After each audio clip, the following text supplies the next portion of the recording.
En Algérie, Covid-19, le manque de chambres à oxygène fragilise les victimes. Covid-19 en Algérie. Le manque de chambres à oxygène fragilise les victimes en Algérie. La situation d'urgence liée aux bouteilles d'oxygène en Algérie a exacerbé l'urgence par le manque d'oxygène. Obtenir une salle d'oxygène en Algérie est devenu un défi indéniable, au milieu du nombre croissant d'infections au Covid et du manque de respirateurs. Le reportage de la chaîne a révélé que des spécialistes des urgences ont imposé leurs directives à la lumière de l'urgence sanitaire actuelle, qui a prolongé la vie des blessés et de leurs familles. Le coût de vente de l'oxygène n'a cessé d'augmenter, en aucun cas, et a largement dépassé la limite, aux grandes dames des Algériens via les médias en ligne. Le coût de vente des chambres à oxygène a augmenté régulièrement, nullement, et a largement dépassé la limite, aux grandes dames des Algériens via les médias en ligne. Des Algériens qui ont parlé à une chaîne ont déclaré que les examinateurs avaient exacerbé la gravité du fléau de l'infection corona, tandis que l'un d'eux imposait une censure sur le manque de connaissances préalables des pathologistes. Bien-être dans le quartier et planification des capacités pour faire face avec des conditions de santé normales est en cours.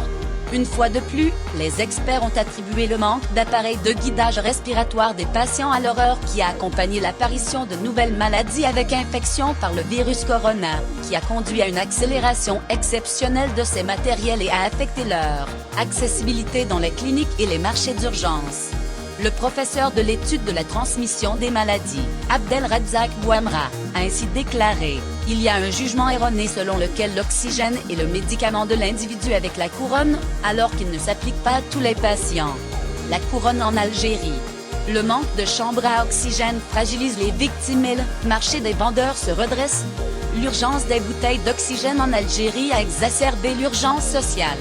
Obtenir une salle d'oxygène en Algérie est devenu très difficile, au milieu du nombre croissant d'infections à Covid naissantes et des respirateurs équivalents en plein essor. Un reportage de la chaîne Allura a révélé que les services d'urgence imposaient leurs normes à la lumière de l'urgence sanitaire actuelle, qui prolongeait la vie des blessés et de leurs familles. Le coût de vente des chambres à oxygène a augmenté régulièrement, en aucun cas, et a largement dépassé la limite, aux grandes dames des Algériens via les médias en ligne. Les Algériens qui ont parlé à Allura ont déclaré que les théoriciens avaient augmenté la gravité de l'épidémie contagieuse de corona, tandis que l'un d'eux a critiqué le manque d'avertissement des professionnels des services sociaux à proximité et la volonté des capacités de remettre en cause les conditions naturelles du bien-être.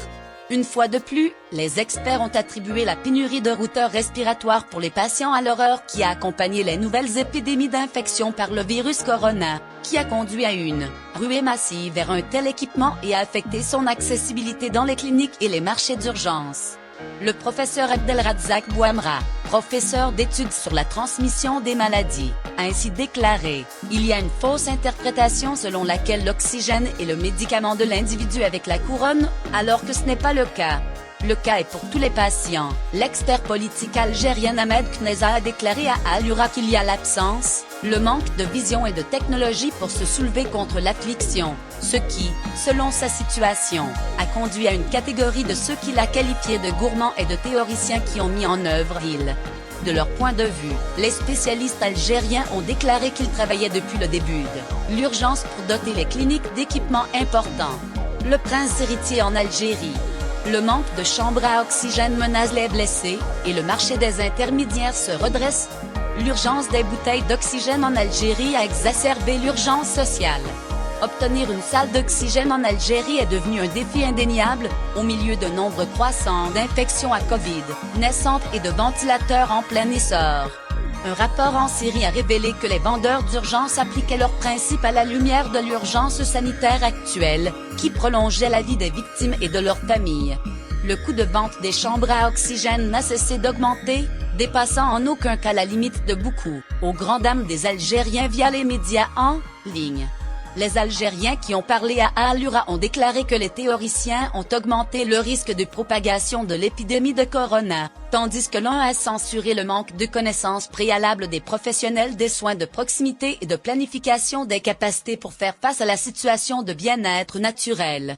Une fois de plus, les experts ont attribué le manque d'appareils de guidage respiratoire pour les patients à l'horreur qui a accompagné l'apparition de nouvelles maladies avec infection par l'infection à corona, qui a provoqué une course extraordinaire de tels équipements et affecté son accès aux cliniques et aux marchés médicaux.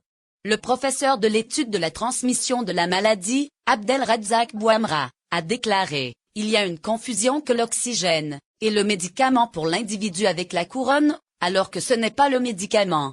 Le cas est pour tous les patients. » L'examinateur politique algérien, Ahmed Keniza, a déclaré à Al-Ura TV qu'il y avait un manque d'émergence et une absence de vision et de système de traitement de l'affliction, ce qui a conduit, comme l'indique sa loi, à une partie de leur description comme gourmands et théoriciens sur la scène. Les spécialistes algériens ont souligné, en ce qui les concerne, qu'ils travaillaient depuis le début de l'urgence pour doter les cliniques d'équipements de base. Le Premier ministre algérien Ayman Abdelrahman a déclaré que l'État a importé plus de 15 000 chambres à oxygène, dont 1050 chambres sont apparues dans le pays, et que différents groupes apparaîtront entre le 3 et le 5 août. Le taux de pollution quotidien en Algérie a dépassé les 4000 cas et 70 décès, selon la chaîne, tandis que la moyenne quotidienne atteignait 30 paragraphes. Corona en Algérie. Le manque de chambres à oxygène menace les blessés et le marché des spécialistes se redresse. L'urgence des bouteilles d'oxygène en Algérie a exacerbé l'urgence sociale. Obtenir une salle d'oxygène en Algérie est devenu un défi indéniable, au milieu d'un nombre croissant d'infections à Covid naissantes et de ventilateurs en plein essor. Un reportage de la chaîne Al-Ura a révélé que les vendeurs d'urgence imposaient leurs normes à la lumière de l'urgence sanitaire actuelle, qui prolongeait la vie des blessés et de leurs familles.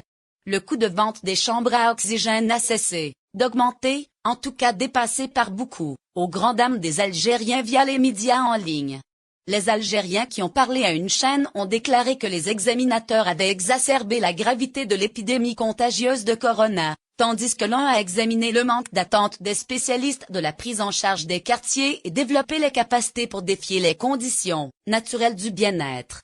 Une fois de plus, les experts ont attribué le manque d'appareils de guidage respiratoire pour les patients à l'horreur qui a accompagné l'apparition de nouvelles maladies avec infection par l'infection à corona, qui a provoqué un progrès remarquable pour ces appareils et affecté leur accès aux cliniques et aux marchés médicaux.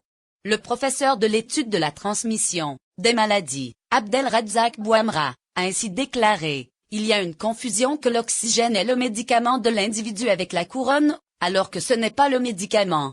Le cas de tous les patients. » L'enquêteur politique algérien Ahmed Keniza a déclaré à Radio Al-Ura qu'il y a un manque de visibilité et de système pour faire face au fléau, ce qui, selon sa loi, a conduit au décès de ceux qu'il a décrits comme les malfaiteurs et les examinateurs. Dans la région, les spécialistes algériens, à leur égard, ont souligné qu'ils avaient œuvré depuis le début de l'urgence pour doter les dispensaires de matériels importants. Le Premier ministre algérien Ayman Abdelrahman a déclaré que l'État a importé plus de 15 000 chambres à oxygène, dont 1050 chambres sont apparues dans le pays, et que différents groupes apparaîtront entre le 3 et le 5 août. Le taux journalier de la maladie en Algérie a dépassé un 500 cas, selon le correspondant d'Al-Ura, tandis que le taux journalier atteignait 30 paragraphes. En ce qui la concerne, l'autorité algérienne de régulation de l'audiovisuel a encouragé les médias à ne pas trop se focaliser sur les informations négatives dans son inclusion de l'urgence sociale. La position a approché les responsables des créneaux télévisés d'accepter leurs obligations sociales envers le téléspectateur et de ne pas se concentrer excessivement sur les nouvelles négatives et les reportages horribles causés par la peste Covid-19. Par ailleurs, des volontaires ont commencé à livrer gratuitement des chambres à oxygène à Blida, près de la capitale Alger, l'une des zones les plus touchées. Un établissement gazier privé a choisi d'affecter une partie de son usine de Blida à la construction et au remplissage de bouteilles d'oxygène clinique. L'Algérie, qui compte environ 44 millions d'habitants, fait face à une forte augmentation du nombre de contaminations quotidiennes. Le nombre absolu de blessés en Algérie a dépassé 171 000, tandis que le nombre de décès a atteint plus de 4 250.